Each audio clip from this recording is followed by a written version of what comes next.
what I think is actually a $400 million final cost, not a budget, but a cost or an expense by the Walt Disney Company total for this movie. And that does not include the marketing budget, which they're probably easily spending another 100 to 150 million on top of that. When you look at the numbers and say, oh, it's going to do about as well as a Winter Soldier here, it's really not. When you actually look at the ticket prices and ergo the butts in seats, as we call it, there's far, far, far fewer butts in seats for this movie.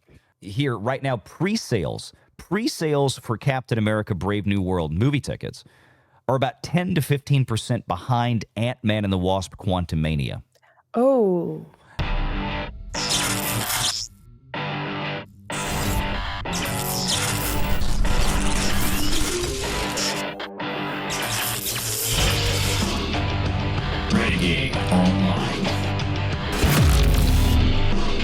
Captain America Brave New World, this is from Deadline, will throw his mighty shield around the globe to $190 million opening.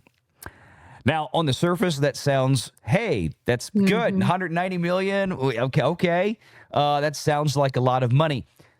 There's some problems with this, though. First of all, it's kind of a drop in the bucket next to the last thing that Marvel had, which was Deadpool and Wolverine. But we've told people that Deadpool and Wolverine was as big as it was, not because it was part of Marvel, but because of the two actors and the two characters in that movie. Did you see it? Did you like it? I didn't see it, and I'd have to see the PG-13 edition of that film, so which will never happen. So just because of personal preferences, I'm really curious to see it. I heard it was so good, but that's just my personal preferences. But that was like a Disney anomaly these days, like a Marvel anomaly. It really was, and it was because of people wanted to go see Hugh Jackman and Ryan Reynolds finally get back together with those two characters. That hadn't happened since, I think, Wolverine Origins or whatever it was, but that's when it was Fox, and it was very different, and it was joked about. It was it became a meme for Ryan Reynolds. Plus, Wade died. Right. Like somehow they killed him. Yeah. I like the end of Deadpool 2 where he walks around and he kills the old versions of himself at the end of the movie. I thought that was hilarious. But from Deadline, it's the Valentine's 4-day weekend, and nothing says I love you more to moviegoers than Captain America Brave New World and Paddington in Peru, I guess. So, which is the third Paddington movie, by the way. The $180 million budgeted Captain America Brave New World. Everybody is still hung up on this. Everybody still says, see, all y'all were wrong. Disney only spent $180 million. No. They spent a lot more than $180 million. The $180 million Deadline, I think correctly states here, but people misinterpret, was the original budget for the film. That's what Disney, in other words, they intended to spend to make this movie.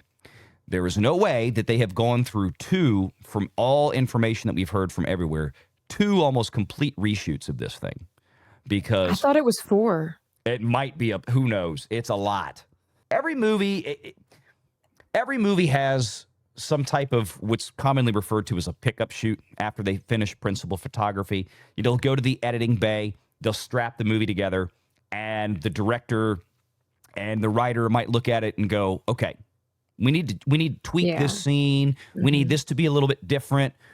I want a different shot here. A good example for a pickup shoot, which my point is they're simple little things, right? Everybody budgets in a week or 2 of time in a lot of cases for most movies to have a pickup shoot. A great example, speaking of Marvel, would be when Kevin Feige had to go back to Robert Downey Jr. and say, we need to get you back. We need to reshoot the death scene for Endgame for Tony Stark. Because after they shot it, they came to the conclusion like, oh, he just has to say we had the line wrong. He's got to go, and I am Iron Man. Snapped out. That was a pickup shoot for that line. That was not in the original movie, but that's a simple thing. Okay. This movie, when you're talking about a massive reshoot, you're talking about entire acts. Act 1, Act 2, and Act 3. I think all 3 were. The script had massive amounts of rewrites, massive reshoots, and ergo also had several stages and tranches of redos of post-production editing and VFX, which, of course, VFX, especially in Marvel, are super expensive. Yeah. So the budget originally might have been $180 million. But I'm telling you right now, and I think this is a really, considering especially everything we've seen, what Disney spends to make production or motion picture productions like this when they have to make public filings when they do it in the UK. Now, this one wasn't done in the UK, so we're not going to have a Caroline Reed article at Forbes exposing how much this really cost. But by everything that we know and have seen with the past, this is $400 million. That's where this. I heard. Yeah. This is. I've been kind of speculating on that for months, and I don't think I'm very far off. I might be underselling it. Now that's gross cost. They probably got maybe they got $50 million back, $60 million back in film tax credits.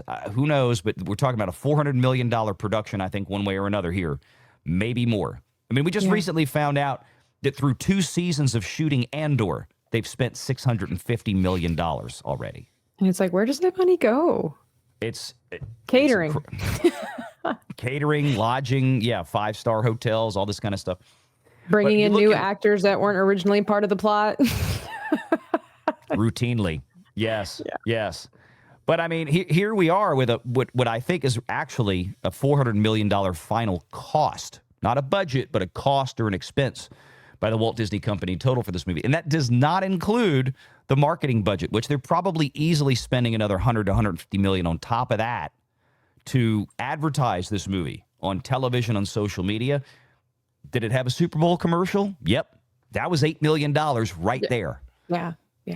You know, all those film trailers that we saw, I think with the exception of the quick teaser they did for Mission Impossible, one of them was like 15 seconds, so that might have been $4 million. But the 30-second spots, which most of these teasers are, $8 million just for that one ad during the Super Bowl. This is the problem, and I said this months ago. Even with a soft opening, a movie can, just like Moana, we saw sustain pretty well. With good word of mouth, it can ride it out. And this is a movie that probably needs somewhere around, I'm guessing, $1 to $1.2 billion of box office just to break even. Yeah. Just to not lose any money. Yeah. I mean, if they spent $400 million on production and the marketing's closer to $200 million, you're going to need about $1.2 billion to beat that, because Disney gets about half of that back from between domestic and international box office. It's about 50% combined. And we'll see. I mean, if it leans more heavily domestic or if it leans more heavily internationally, time will tell. But this is what they're comparing it to, and this is what's really scary. This takes place after the events of Falcon and the Winter Soldier, when Anthony Mackie's Sam Wilson picks up the shield left behind by Rogers. It's bound to be a more grounded political thriller title, a la 2014's Captain America Winter Soldier. Keep that in the back of your mind, because we got some reviews that thoroughly dispute that they hit the mark on this one. But they're looking at a 3-day opening of, or they had a 3-day opening of $95 million for Winter Soldier. Hence, we expect a domestic opening of $80 million over 3 days, $94 million over 4 days, and a global start, which would include all the international markets, of $190 million. And of that international, that 110 international, they're talking about 20 million of that coming from China, but they're a little sketchy on that. So you're telling me right now that Captain America 4 in 2025 is probably going to underperform or maybe pace Winter Soldier from 11 years ago. Tabitha, were things more expensive or less expensive 11 years ago than they are now? This is not a trick question. Yeah. I guess we could just paint the obvious, but obviously, things are way more expensive. I mean, for freaking I actually bought my ticket for this film for tomorrow because I am planning to see it just so I can see how bad it is. Honestly, that's the whole reason I'm watching it. But it's freaking almost $20 to go see a stupid movie, and it's that's it. If they would have the ticket prices from yesteryear, could you imagine how badly this film would do if it had regular ticket prices? You are right on the money, Tabitha. That's the point, is that Back in my day, it was like 950, 850 for, look, I remember going to the AMC theater at the Galleria in Metairie with my dad as a kid. Every Friday, Dad and I would go find something at the theater. We'd go to the movies. That was me and him time. Yeah. And I can tell you, for those of y'all from New Orleans, we'd go to the theater at the AMC at the Galleria. We'd go watch a movie, and then we'd go eat dinner at the old Peppermill restaurant in Metairie, famous old Italian restaurant in Metairie, which unfortunately closed a few years ago. They're just, all the patriot. That restaurant had been around forever. But that was our thing. And I can tell you, I remember, I bet I still have ticket stubs somewhere from it. $4, $5. And I mean, that was, and my dad used to say, man, I remember when I'd go to the movies for a quarter, kind of thing. My dad was born in 1941. Yeah. So, good times. Yeah. But that's exactly right, is that if we actually had ticket prices from Falcon and the Winter Soldier era from 11 years ago, this movie's not doing $90 million. This movie's doing about 50. Because that's how bad, that is how bad the ticket price inflation has been in the last 10 years. Yeah. It was about, they had far fewer premium screens 10 years ago than they do now. And I could find ticket stubs from 11 years ago, I bet, where I was paying $10, $11. And you're right. Now, at the same movie theater, I'm going to go see it. It's going to be, to see this movie, it's going to be about $17. And not including food and beverages. So you're like easily paying like 25 or more, $30 for one person to go see a stupid movie that, if you really wanted to, could just wait till it comes to streaming in a couple of weeks. Well, I mean, Disney has dragged out their releases, but you're right. I mean, generally, I would say this movie will probably hit Disney Plus within the next 120 days, and that would include it, having a decent run in the theater.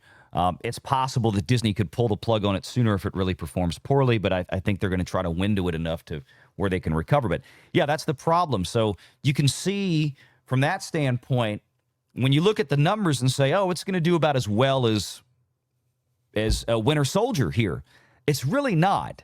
When you actually look at the ticket prices and ergo the butts in seats, as we call it, there's far, far, far fewer butts in seats for this movie. I mean, to the tune of, it might be half. It might be a 40%, I would say 35 to 40% at least, fewer people showing up to go see this movie, but it's pacing it just because of how much more expensive the movie tickets are. In order for this movie to survive, it's got to get good word of mouth. I mean, you put a movie out there, and if it stinks and everybody tells their friends that it stinks, it's like you said, Tabitha, people will just sit on their hands and they'll just wait for it to hit Disney Plus. The problem with this particular film too is the fact that, like, when you put, like, comparing it to, let's say, Wicked from a few months ago, where Wicked was a really good movie. Really enjoyed it. I thought it was really well produced, well made, right? But the press tour was terrible. Press tour was stupid. Okay. I don't want to go through the Cynthia Erivo thing again. I did that so let me quickly dodge that, get out of the way. So the problem is, like, this movie is going to be a bad movie with also bad press tour. So, like, how do they hope it's going to survive? Like, Wicked has a huge following, so diehards were going to naturally go see us. Okay, I would like to assume, or I would like to presume, that Marvel/Disney has an even bigger following than Wicked fans. So the fact that, again, like this movie, I mean, how can you, at the dawn of Trump Daddy, go on a press tour and be like, by the way, I feel like this movie doesn't really embody America. It's why would you go and sound anti-American about Captain America right before the politics of this country are going to change?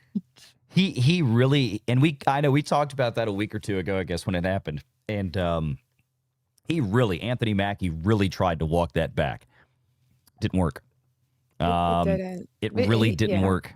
And no surprise. I mean, he said what he said. Yeah. He deliberately said, America is not a term that I would use to describe Captain America.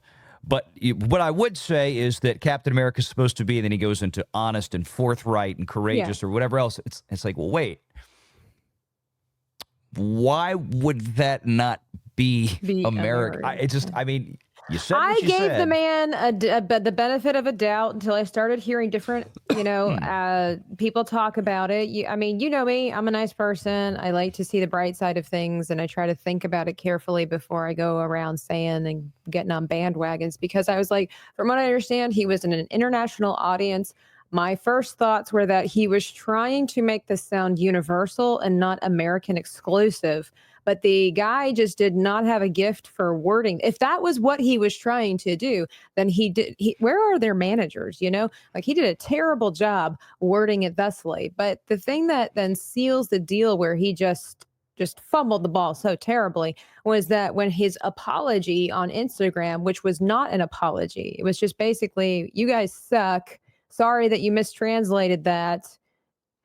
Go Eagles. I don't know, whatever his, things are. But it just, like, it could have been, all he had to do was come with his managers in tow. All he had to do was swiftly come out and say, guys, I apologize that it was not what I was trying to say, and then clarify what it was that he was trying to do. But obviously that takes a little bit of humility. And we all know that woke Hollywood it's not really about that. No, and it was disappointing because people in the audience have heard me say this many times. I've always loved Anthony Mackie. I thought he was a great Falcon. He was. I mean, he's from New Orleans. I mean, he's a big celeb down here. He was Grand Marshal, I think, of Bacchus back in 2016 or 2017. It was kind of right when he had become Falcon in the MCU and got really popular. And I mean, loved him down here. And then to hear him do this kind of stuff, it's just frustrating. And then the big first thing that fit into it, of course, was Falcon and the Winter Soldier, where they turned the whole television show. They turned him into kind of a woke warrior, and they turned it into a whole left-wing political messaging. Antifa is really not that bad. They're misunderstood. All this kind of crazy stuff. And they come from broken homes. Yeah. It was, people really tuned out of that series, and that was the first thing. Mm-hmm. This did not help him, but I mean, when you look here at the expectations and the comparisons that they make, this is where I get a little nervous for him. Here, right now, pre-sales for Captain America Brave New World movie tickets are about 10 to 15% behind Ant-Man and the Wasp Quantumania. Oh. That movie opened with about $109 million 2 years ago, or $109 million. It finished at $214 domestic. Total of $463 million worldwide. And you're telling me that Captain America, one of the three headline characters, Cap, there's Thor, and there's Iron Man. That's what founded the MCU. Yeah. That Cap, even 2 years later, with even more ticket price inflation than what Quantumania had at the time, probably at least 10% more now than even Quantumania, if not 15%. Okay, it's going to underperform that. It's because this doesn't have Captain America in it. I bet you this be singing a whole nother song if this would be Chris Evans.